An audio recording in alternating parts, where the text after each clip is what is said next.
Now, we talked a little bit about probate fees. I'm switching gears if you haven't figured that out already. It's really a tax in most provinces because it's not a user fee that is flat. It increases with the size of your estate, even though it doesn't really require much extra work on a judge's part to probate an estate worth 10 million versus one that's worth 600,000. Probate fees are generally applied to the gross of the value of your estate, which means what are your assets worth? They ignore most debts other than maybe mortgages. Now, your estate isn't necessarily everything you owned at your death. It's only the stuff that gets distributed through your will. So in other words, probate fees are really a user fee you pay to the court in order to get that letter that you can take around to the bank. So if you've left your life insurance outside of your will, same with your RSPs, if you've used some of that joint tenancy planning, if you've used that alter ego or joint spousal trust, the assets involved with those aren't going to be subject to probate fees in most cases. So you've been able to solve that problem. When I talk to clients about probate fees, I like to compare it to income tax. And the way I describe it is income tax is like an amputation. Probate fees are like a paper cut. Both are annoying, but it's the tax bill, the income tax bill, that's really going to be the devastating blow, whereas the probate fees are annoying, but they're not going to really change the big picture most of the time. So the one thing I want to make clear is, for those of you in high probate provinces, it does make sense to put some effort into probate fee planning and figure out what your options are and what it's going to cost to get her done. But the real thing to keep your eye on is the income tax bill and direct your effort there. And a lot of times people are going to suggest probate fee options that make tons of sense, except when you see the price tag. So if you're not going to be saving a ton of money in probate fees and you're paying for a lot of extra work now, it's perfectly fine and probably a good decision in a bunch of cases to say thanks, but no thanks. One other thing that I will say, this is relatively new to British Columbia, but they've been doing it in Ontario for quite some time. If you've got a small business, there's another probate fee planning technique that has been pretty successful so far. It's called a multiple will strategy. And what that means is you write two wills. One for everything other than your business, and the separate will just covers all your small businesses.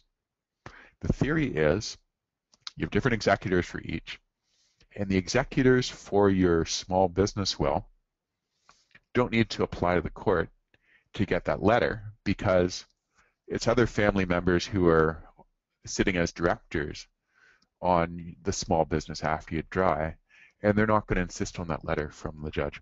So by having the separate will, maybe you're avoiding a probate fee on the $5 million family business.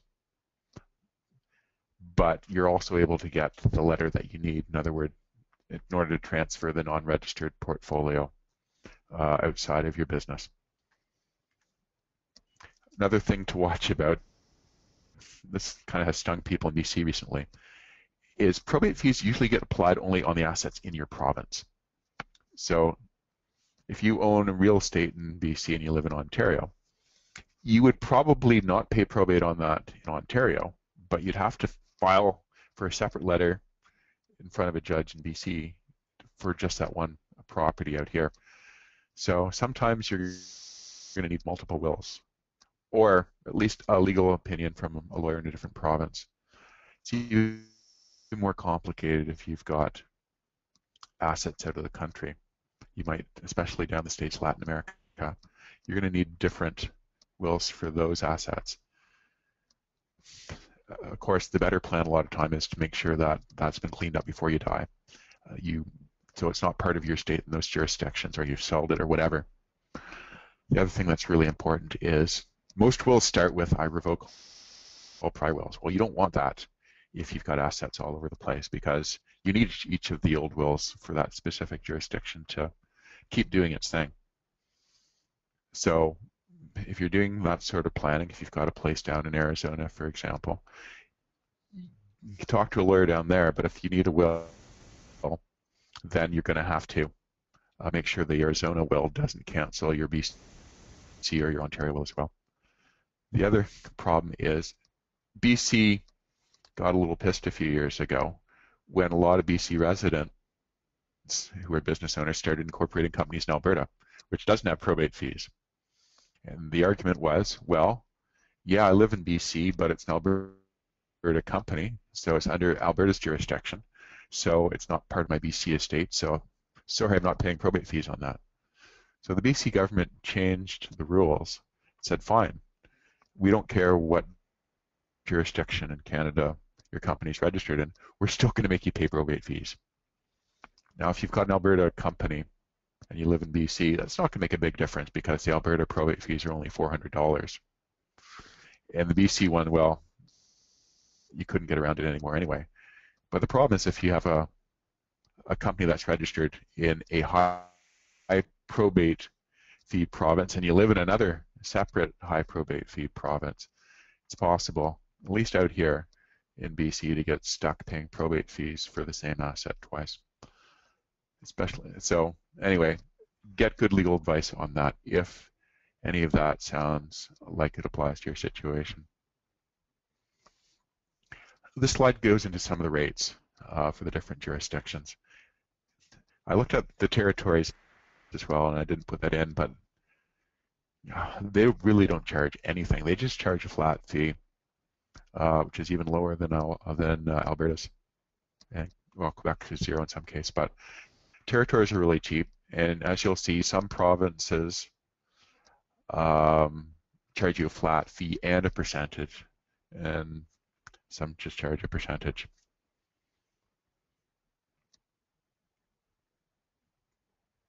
And we've already talked about some of the ways of keeping your probate fee bill down.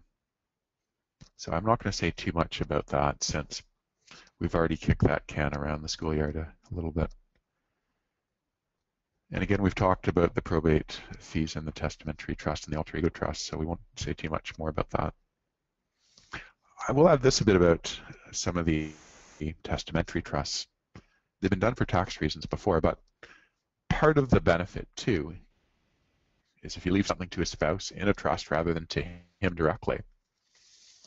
Since that trust set up in your will says who gets it when that surviving spouse passes, it's not part of the survivor's estate. So you're able to avoid paying probate fees on the second death, even though you weren't able to avoid it when the first spouse passed.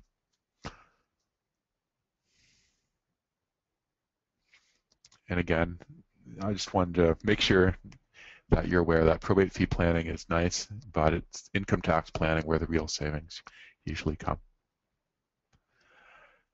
Completely going in a different direction. I want to talk a little bit about blended family planning because there's so much that can go wrong, and there is a lot of things you can do to kind of ease the sting. So let's set the table a little bit and look at some of the potential problems.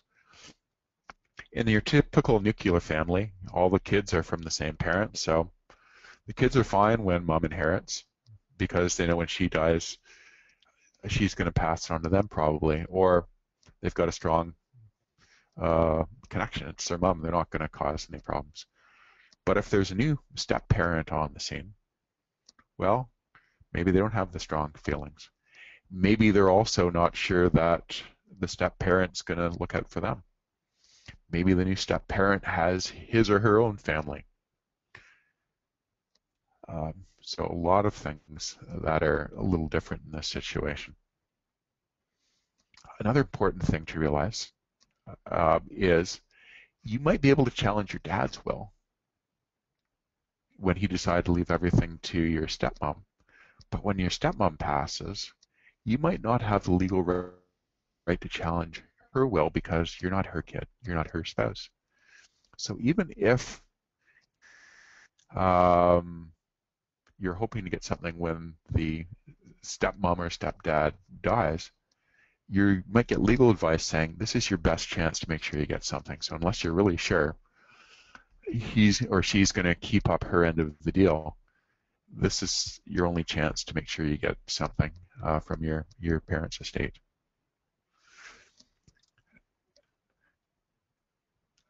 One of the other things that people worry about too, I think a bit more with a blended family, is not only are they worried about stepmom taking care of her own kids over her new spouse's own kids, but maybe he or she gets remarried at some point. And it's this guy that nobody's ever met before at the time of dad's death who ends up living in the family home 20 years later, especially if they put it in joint names. Or maybe stepmom will leave everything to the kids, but has no real strong attraction to them. She doesn't have any kids of her own, but ends up spending crazy amounts of money just because she doesn't really care if there's anything left for the kids or not. So that's a concern in some cases as well. And also, especially if you maybe have one younger family, one older family, the kids from the first marriage might be 40s, 50s, and at a stage in life where they really would need some money now. So perhaps part of the planning and part of the way of stopping the uneasy relationship between your new spouse and your old kids is to make sure that everybody gets something now, rather than asking your kids to wait in the hope that your spouse will take care of them down the road. And maybe that's what you want just because your kids are getting ready for retirement. Maybe they've got a mortgage that they need to pay down. Maybe their kids are just starting university. Another big thing I was alluding to slightly earlier too is if you've got really big potential unfairnesses. For example, you've got kids from first relationship who are mid-20s, early 30s. They're done university versus kids that are maybe 8 and 10 who've got a lot of growing up to do before they're self-sufficient. If you've paved the way for your first batch of kids to grow up and to get educated, is it really fair to just divide your estate into equal shares between all your old and new kids? So that's a potential cause of concern as well. Sometimes it's necessary to maybe create extra funds or an extra big share of your estate that needs to go to your new kids in order for them to get the same benefits that your other kids got during your life. So you're in a blended family, what can you do? What are some of the things that can make the chances of that big family fight just a little bit smaller? One of the big ones is to get a prenuptial agreement or a cohabitation agreement if you're not married, noting that at least out in BC, common law spouses now pretty much have the same rights as married spouses do. People have always asked about, well, what good are these things? And it's been a pretty legitimate question until maybe about the last 10 years. But the courts have decided that they like people to be able to plan their affairs. It's just good for society. So they're going to enforce these agreements as long as a couple things apply. Once they want to make sure that everybody got good legal advice at the time it was signed. In other words, if you do it yourself and you sign it on a napkin, it's not going to stand up. A judge is going to say there was no independent legal advice. We're not going to hold you to that. We'll look at duress a little bit, whether somebody's trying to be manipulated, but I don't think that argument's going to fly in most cases unless you've got great proof. The other thing we'll look at, the other two things actually, is how long ago was that written? If it was 30 years ago, then, well, I don't think they're going to give it much credence today. They're also going to look at whether life has unfolded in the way that you were expecting. In other words, you sign the prenuptial agreement, you plan for maybe the marriage not working, but you didn't plan for the marriage not to work out because somebody became a quadriplegic. So in a case like that, the courts are going to say there was, as they would put it, material change in circumstances. And as a result, um, we're not going to hold you to that. It's just not fair anymore. You plan for the marriage not to work, but not for this devastating, life-changing event. Now, when you hear about prenuptial agreements, you think, okay, that just covers off a marriage not working. Well, it also covers off death. It might limit a spouse's claim at death because these agreements usually will say that they're relinquishing claims against the estate over and above what somebody's claiming, what was entitled to under the agreement. I find that these agreements give a lot of peace of mind to families as well. Your kids, what I see a lot of time is they want the parents to keep and enjoy the money that they've worked so hard to earn. They feel uncomfortable asking questions because it's still dad's or mom's money. But they're worried about the new woman or man on the scene making off with money, especially if maybe dad inherited a big chunk of property from the kid's mom before she died. They want to make sure that at least that chunk of property goes to them. So having this agreement in place gives your kids some peace of mind as well. Some of the other things you can do is those alter ego or joint spousal trusts are great for blended families as well because, again, they're going to be gifting outside of somebody's will, and the challenges that people can bring when they're fighting a will aren't going to apply nearly as easily to gifts through a trust. Sometimes maybe you're going to make some gifts during your lifetime just to make sure that your kids know that they're taken care of, and so your new spouse can't go after assets because they're no longer yours anyway. Maybe that's time to reorganize your company so the kids get some shares and maybe the future growth accumulates in their hands. Some of the other techniques I like to use are some of that joint spousal planning, or sorry, joint tenancy planning. In other words, maybe you put the kids on joint title to a family home. There's a document that's been signed saying that it's yours while you live. They've got to give it back to you if you want it. But when you die, they inherit. Problems with that, if you have multiple kids, but if there's just a single kid that you want to inherit, then that might be a great way of ensuring that happens. And again, the life insurance and the beneficiary designation planning is outside of the will as well. So maybe you use that to gift to kids from a previous relationship. A lot of that sort of gifting is tax sensitive as well. I mentioned about 10 minutes earlier that for capital gains, if you transfer assets to a surviving spouse or to a trust for that person's benefit, then that can be rolled over tax-free. Ditto for your RSPs. Can't do that for kids. So sometimes you need to look through what you own and say, okay, now that insurance is going to be tax-free, so maybe the kids get that, or maybe we're going to earmark the GICs for the kids because you pay tax as you go on that interest, so there's not going to be a big tax bill on death. So that's part of the plan. Or if you're gifting during your life, maybe you pick those sort of assets as well. Now, the one thing I've mentioned a little bit that is, I think, a great planning technique for blended families is using that spousal trust. We mentioned that you get that tax-free rollover if assets go into a trust where the survivor is the only one who gets income and gets all the income while he or she's alive, and no one else can get any of the capital. The nice part is the trust document you set up in your will for the spousal trust will say she can get every penny that it makes, and maybe she can get some of the capital.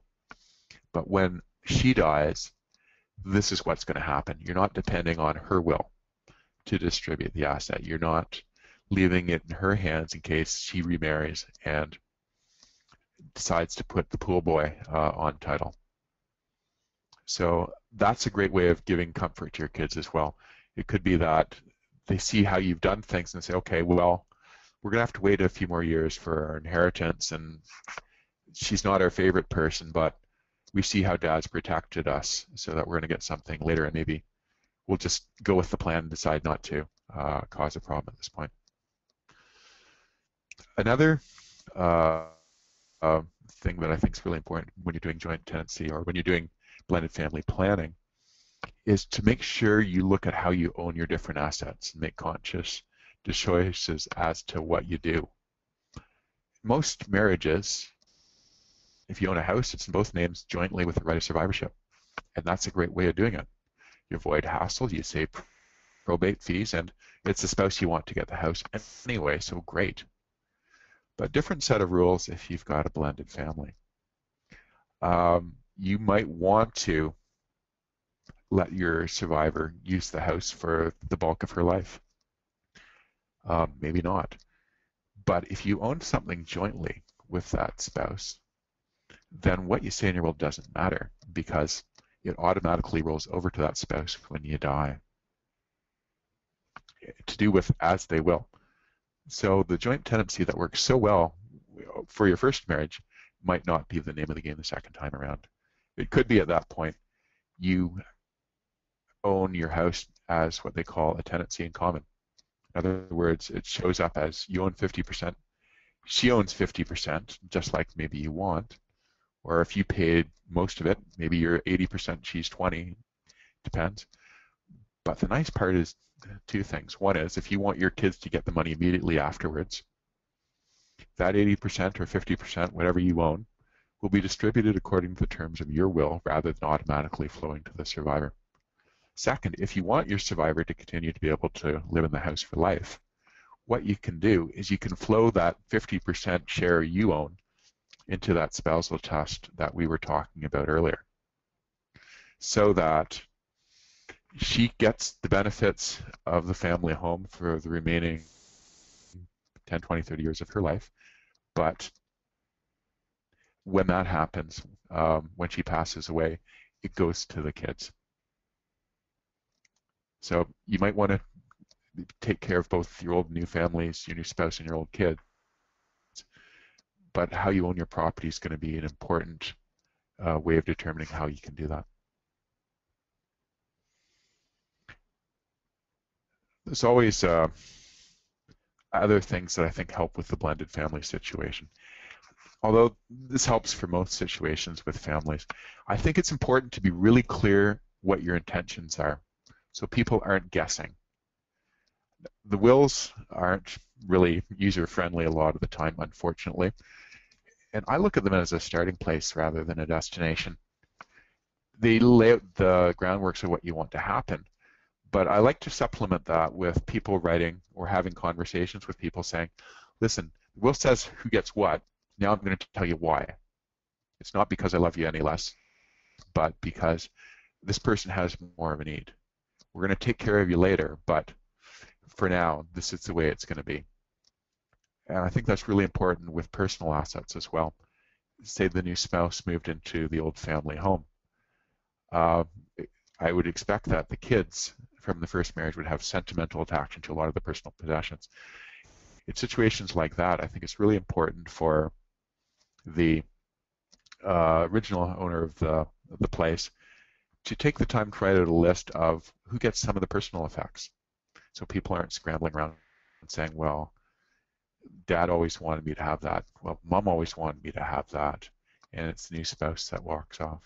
So being really clear about your intentions and also who get some of the little things like the china and the collectibles, I think goes a long way to stopping some of those family fights. And I talked a little bit about trust for older versus younger kids. One of the things I love to do is maybe you set up a will. Let's say you've got 2 kids from your first marriage, 2 from your second. You say each of the kids get an equal share of a pot that's half of your estate. It could be with the other pot goes into a big general education fund, and that pot names all 4 of the kids as beneficiaries, but says something like, the money in this fund is to pay for all my kids while they're minors and while they're at school. The reality is the younger kids will get more because they're younger and they're going to be a lot longer before they're self-sufficient. But when the last kid is graduated from university or whatever, hits a certain age, whatever you like to stipulate, whatever's left gets divided equally between all 4 of the kids. So in other words, you're taking care of the younger kids by having extra money available for them, but you're treating everybody fairly by only paying for those extra special education and expenses out of the one pot and dividing everything other than education up equally. Well, as well as giving maybe some of the older kids some money now so they're not waiting an extra 15 years for any of their inheritance until their half brothers and half sisters finally graduate from school. Now, I'm going to talk a little bit about trusts. We've talked about them a little bit already, so I'm going to try not to repeat myself. But I think the trusts are an incredibly useful planning tool for a lot of us out there. And I've talked about how taxes are a wonderful part of it, but the reality is trusts do so much more than that. Even if the tax benefits aren't there, maybe the reason to set up a trust still exists. Here's kind of how here are the cast of characters in a trust. There's 3 main characters. I've mentioned somebody called a protector, but I'm not going to say anything more about that than what's on the slide because this isn't used all that commonly unless there's a really big estate or there's some big potential problems. There's one person who kind of funds the trust and sets the terms. That's the settler. So if you're the person dying, you're the settler and you set up the terms of the trust in your will, even though nothing goes into this trust until after you die. So nothing to do until then when the trust actually gets funded. Trustees are the people you trust to follow your instructions. And the beneficiaries are the people who actually get the benefit of the trust. And it's possible for people to wear multiple hats. A lot of times, especially with the trustee and the beneficiaries. For example, if you're setting up a trust for adult kids, as we'll talk about a bit later, for tax reasons, it could be that the trust names them as the principal beneficiary. In other words, the trust is really geared towards taking care of your kids. They can use every last penny on themselves. And they're also the trustees, so they get to decide what to do with it. So it's just like them owning it, but there's some extra tax benefits. So switching right along. It's nice to kind of have contingency planning just like in your will. So if somebody dies who doesn't want to be a trustee, that you've got somebody who can step into the mix. And as we said, for those spousal trusts, maybe for a family home that's earmarked for a second spouse as well as the first kids, you can have different classes of beneficiaries. In other words, who gets it now versus who gets it later. And I think that's one of the huge benefits of these things. Also, to dispel one myth, they're not rigid tools. They can be really drafted to specific situations. What happens a lot of the time is that you leave a lot of discretion to the person who you appoint to be the trustee. But it doesn't have to be that way. You can put people on strict budgets if you want. Maybe you've got a kid you want to incentivize to work a little bit harder, or if you're worried about somebody with drug issues, you don't want to put money in their hands if it's just going to dig their own grave. So you can put very rigid rules into the trust as well. Another myth dispelled is they don't have to cost you an arm and a leg. Most of you who have or ever had minor kids probably paid to have a trust set up in your will, and it probably didn't cost you all that much than a will without it. So having a trust doesn't have to mean spending a ton more money. It can, especially if you get a bunch of extra features put in that can make a big difference, but trust does not need to mean expensive.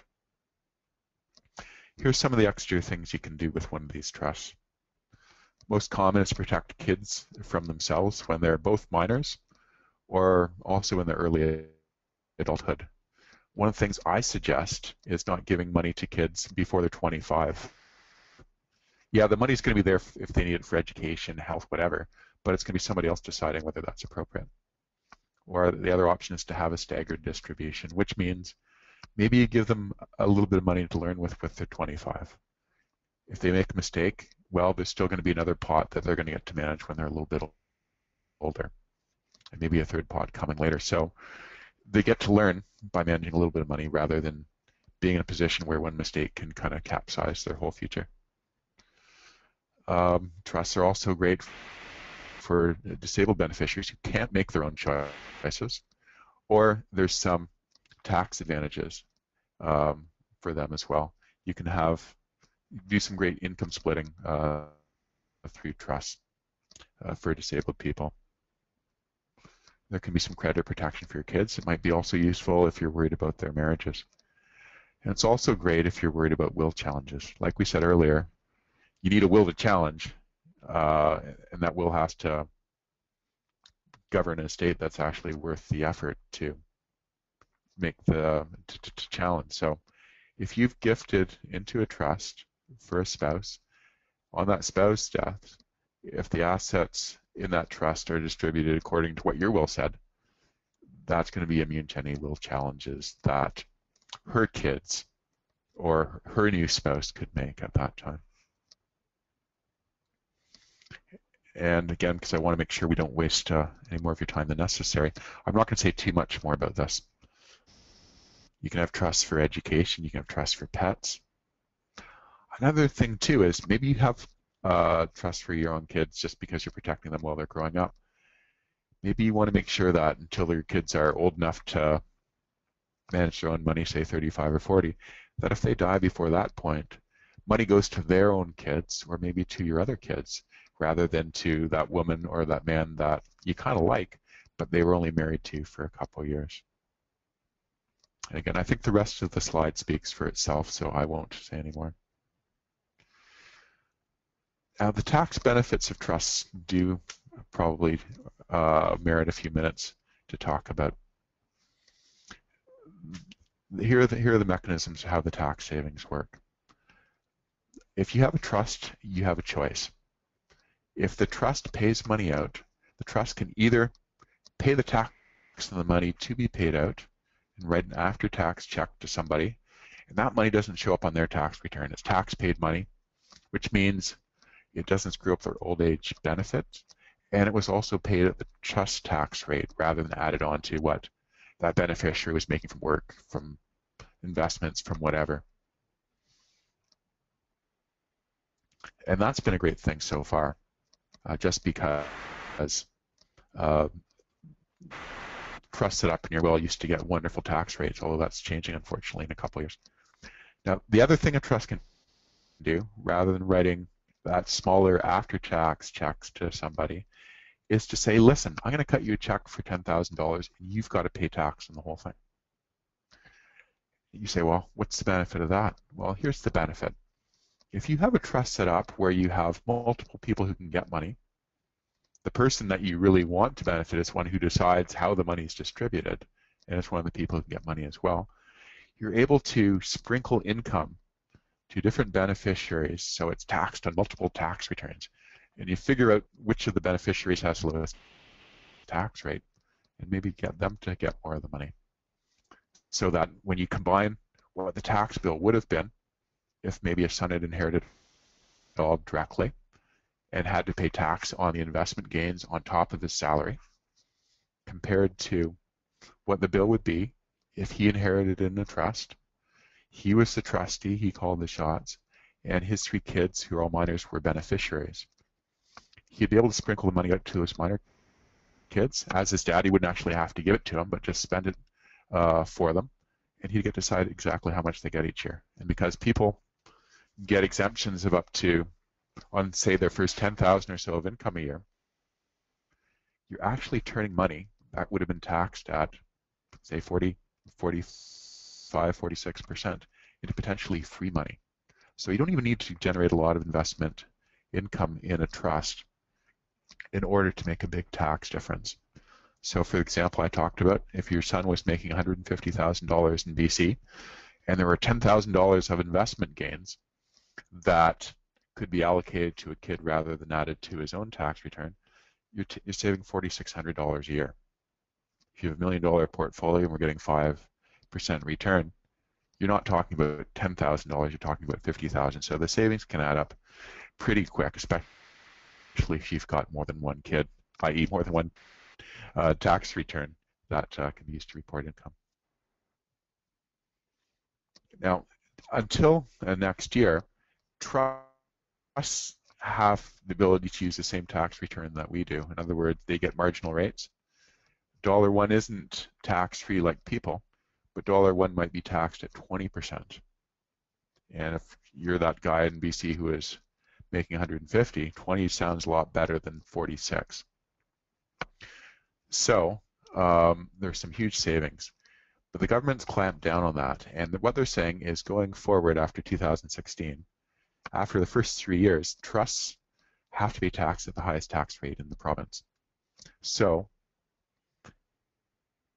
that cuts down on the ability of these trusts to protect surviving spouses. Because if we did that spousal trust we talked about earlier, in the old days you'd have the trust pay all the tax and write the spouse a check. And that check would not screw up her old age pension. It'd be like both of them were still around essentially, and they're using two tax returns to report income. That's not going to work so much anymore, because the trust tax return is not going to be a tax saver. Trusts are going to work as a pipeline now, more so. So they're going to work more in this situation where you have a kid who has his own family or her own family, or might have one in the future.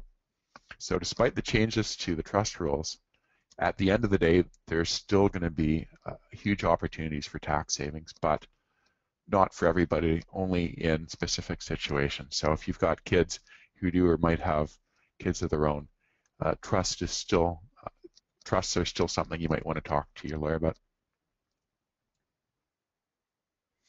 Now the next little bit I've already discussed by way of example. And when you get the slides, you'll get the numbers for these. So I want to blast through these so we can talk about some of the other things that we've mentioned today.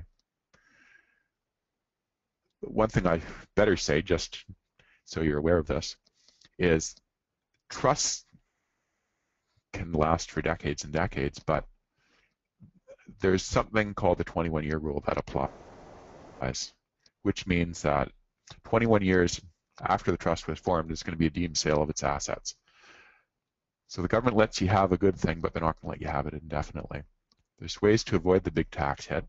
One is to transfer assets out before you're 21, which you can do without triggering a tax bill. But all of your planning needs to be based on the fact that there's this 21-year day of reckoning. So just to flesh out that example, if you had, say, a family cabin in a trust for your eldest son, at year 20, if you wanted to avoid paying tax the next year on that big gain, you would be able to transfer the cabin to your son without triggering any tax bill, and he could just inherit in the same tax position the trust had it in. So, final topic, and thanks for bearing with me, is wills. How to make your good will just that much better. Quick points. I'm hoping that some of these are common sense, and you've already heard some of them before too. A big one for me is contingency planning. What I hate to see is people saying, well, I don't think that's going to happen, so I'm not going to bother planning for it. They're probably right. It probably won't happen, but if you're wrong and the stakes are high enough, it's a real shame to have not spent a few extra minutes. And I completely get that we could plan indefinitely, but I think there has to be a fine line. And if you're in any doubt of whether it's worth doing an extra bit of planning or not, my recommendation is to take the extra time. One of the things I always tell people is, yeah, maybe you're planning on fixing your will every 5 years, but what happens if you're one of those people who unfortunately gets Alzheimer's? So maybe you're with us for another 30 years, but this is the last will you're ever going to write, because this is the last time you're going to be competent to actually execute a will. So I like to write wills both with the idea that they're going to be reviewed every few years, but with the understanding that we need to plan a lot further down the road. I also like to be clear on fees inside of wills if at all possible. Only if simply saying that, okay, charge a fee if you're my trustee, because it's a crappy job. And what I find is in family situations, a lot of times people are comfortable about that sort of thing. Maybe one of your kids is the executor because the other two kids live somewhere else. I think most of the time parents want the kid who's doing the extra work to get a little bit more. But the problem is maybe the kid feels guilty if nothing's written in the will, or maybe the kid does take a fee, and if you don't say anything in your will, they are able to get a fee still. But the other kids get their noses out of joint. So by being clear about taking a fee, and even if you want specifying what the percentage should be, you're hopefully heading off a family dispute over fees down the road. We talked about staggered distribution towards kids as well, which again is not giving them too much too soon and giving them an inheritance with training wheels, as I call it. In other words, giving them a little bit of money to make mistakes with rather than a lot. Another big one we talked about earlier is coordinating beneficiary designations for your RIFs and life insurance. Especially with younger families, that's where most of the money is, the life insurance. So it's great that you've made plans for the $100,000 of equity in that house that you just bought the other year, but to really protect your kids and your family, you've got to focus on the life insurance as well. One of the things you can do is you can add extra language to your will covering life insurance. That's still going to avoid the probate fees, but give all the same planning over the life insurance money that's in your will.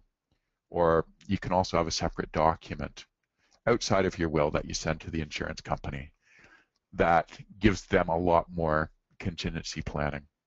So the right people get in so that your kids aren't getting those big checks too soon. And we talked about maybe setting up education trusts if there's a big gap between kids so that the younger kids aren't shortchanged. But on the other hand, they're not overpaid. So they get exactly what they need for maintenance and education while they're growing up. And what's left is divided equally between all the kids. We talked about the joint tenancy planning and how important it is to have legal help with that. And we talked about trusts as well. And again, we talked about the tax benefits. So what I want to make sure is clear is not only do you plan for the fact of what's going on in your kid's life now, but you plan 10, 15 years down the road. So your kids are in their 20s, they don't have kids, but they probably will. So it makes sense maybe to set up those tax savings trusts for your kids in the hopes that they'll grow into them later. The reality is a lot of these trusts can easily be collapsed if they're not going to be useful. So you're giving them options, but you're not giving them commands if the kids are going to be their own trustees. So they can keep the trust around if it's going to benefit them and their family, but if the kid said this is too much of a hassle or the tax savings aren't there, then they can just wind the whole thing up anyway. So it doesn't mean you have to lock them into trust terms unless you want to, for some of the other reasons we talked about. We've talked about maybe having to get good accounting and financial planning advice for your will, especially for the businesses. One of the things that I talk about in one of the articles that I'll be publishing over the next couple of weeks is if you're running a family business, it's extremely possible to screw that up very easily through your estate planning. You can have some kids who work in the business, some that don't. That's a real issue if you don't have other assets to pay them out. Also, you want to make sure that kids are treated equally. So if you want business kids to get shares of the business and the rest to go to the other kids, it's really hard to make it equal because values of assets change over time. So you just can't say, my son George gets the company, my daughter Betty gets my house, because who knows what they're worth, and there's also different tax consequences. So I suggest gifting percentages. You might say it's still 50-50%, but you might say my son should get his share of the estate in my company stock first. So I won't say too much more about business just because that's a separate conversation in and of itself. The other thing I want to focus on is making sure that you give your executor and trustee the ability to solve the problems that come up down the road. If you don't put a lot into your will, there's still some things your trustees and executors can do, but their hands are tied and their options are a little limited. So I think it's really important, especially if a business or real estate, to put extra power in there, letting your trustees manage those assets from beyond the grave, so that if it's the person you trust, they can make the right decisions rather than the only decisions that they're able to make because the terms of the will are too limited. And of course, we've got to keep up updating our wills every few years. Life changes, we know that, but laws change as well, especially about wills. And most of us don't keep up with that. For example, in BC, we've made pretty much a generation's worth of law changes this year regarding wills. And I bet most people don't know that and how that can affect their situation. So even if your life hasn't changed, I think it's worth a conversation every few years. Final point before we get to some of those questions that you've so patiently waited to ask. A will is where you start but not where you finish. I mentioned this a bit earlier.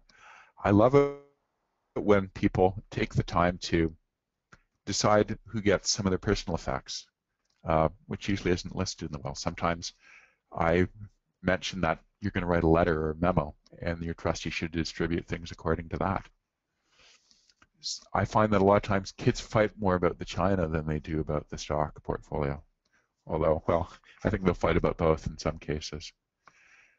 But by specifying who gets what of that stuff or coming up with a fair way of distributing it, even if it's alternating picks and saying that if somebody picks the car and somebody picks the silverware, that maybe there's a compensation payment, goes a long way to stopping those family fights.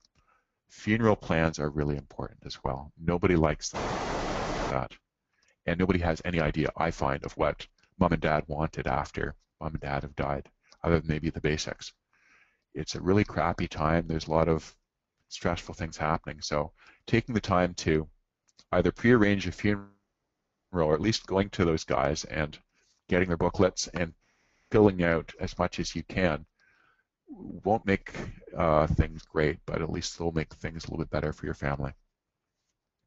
I also think it's huge if you've got kids that are minors, that you not only set up a trust for your kids, but give extra guidance to the person who's running it as to what you want to happen, and also to your guardians about how to take care of your kids, their religious views. Are there certain hobbies you want to fund? Your trustee might have the ability to pay out whatever for your kids, but are you the sort of person who thinks it's really important for the kids to travel a little bit after university or not? Do you want them to get a new car at 16, or do you want them to have to struggle a little bit? So not only is it important to set up who's taking care of your kids, but to give them some guidance as to what you want your kids' lives to be like. So congratulations, you've survived. So this is my website. I try to publish blogs most months, so you can sign up there, although I try to get a lot of them into the Moneysaver as well.